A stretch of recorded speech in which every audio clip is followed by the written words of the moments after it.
তখন অনেকে হাত ধরে বলেছিল, হামজালা ভাই জাতীয় সংসদে যখন যাবেন একটু বললেন হাদি হত্যার বিচারটা যেন হয়। জি 2 মিনিট বাড়ানো হলো, আরো বলেন। আজকে যে সন্তানটা ন্যায়ের পক্ষে কথা বলেছিল, ইনসাফের আওয়াজ দিয়েছিল, আমাদের মতোই যুবক মাননীয় স্পিকার, তিনি এই যে স্বপ্ন বলেছিল এক সুন্দর বাংলাদেশ করবার, রাস্তার ভিতরে সেই স্বপ্ন থামিয়ে দেওয়া হয়েছে। এই বিচার যদি না হয় তাহলে আমাদের মতো আন্দোলনের নিরাপত্তাও রাস্তায় কেউ দিতে পারবে না মাননীয় স্পিকার। এজন্য আপনার মাধ্যমে আমি বলতে চাই, হাদি হত্যার বিচার যেন সুনিশ্চিত করা হয় মাননীয় স্বরাষ্ট্রমন্ত্রীর মাধ্যমে। মাননীয় স্পিকার, আর একটি কথা, আমি আর বেশি লম্বা দীর্ঘ আলোচনা করব না। আমার এলাকায় মাদক নিয়ে বড় মুশকিলে আছি, প্রশাসনের সেই সহযোগিতা আমি পাচ্ছি না। একদিক থেকে আমি নিজে মাদক বিরোধী সংগ্রামে নিজে রাস্তায় নেমে মাদকের বিরুদ্ধে আমি নিজে অভিযান চালিয়েছি।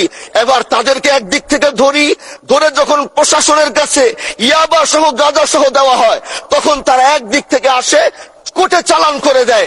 একদিক থেকে গোটা দেশ বলছে এই দেশ মাদক মুক্ত করতে হবে, আরেক দিক থেকে যখন তাদেরকে আমরা কোর্টে চালান করছি, 3 দিন থেকে 4 দিনের মাথায় জামিন নিয়ে এলাকায় এসে আবার মাদক ব্যবসা করছে।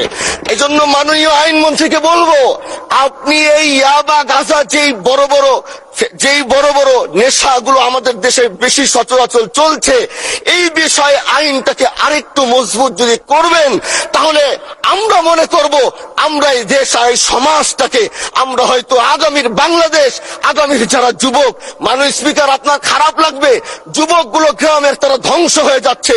আমাদের চোখের সামনে যখন একজন যুবক ধ্বংস হয়ে যায়, এটা অন্যরা মেনে নিতে পারলেও আমাদের পক্ষে মানা বড় কষ্ট হয়ে যায়।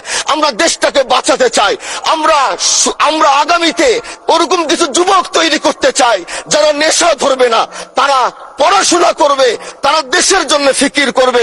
মাননীয় স্পিকার, আমি সত্যের পক্ষে থাকবো, আমি অন্যায়ের বিরুদ্ধে সোচ্চার থাকবো, আমি গণমানুষের কণ্ঠ হয়ে করব। আমি এমন। ধন্যবাদ মাননীয় সদস্য, অসংখ্য ধন্যবাদ।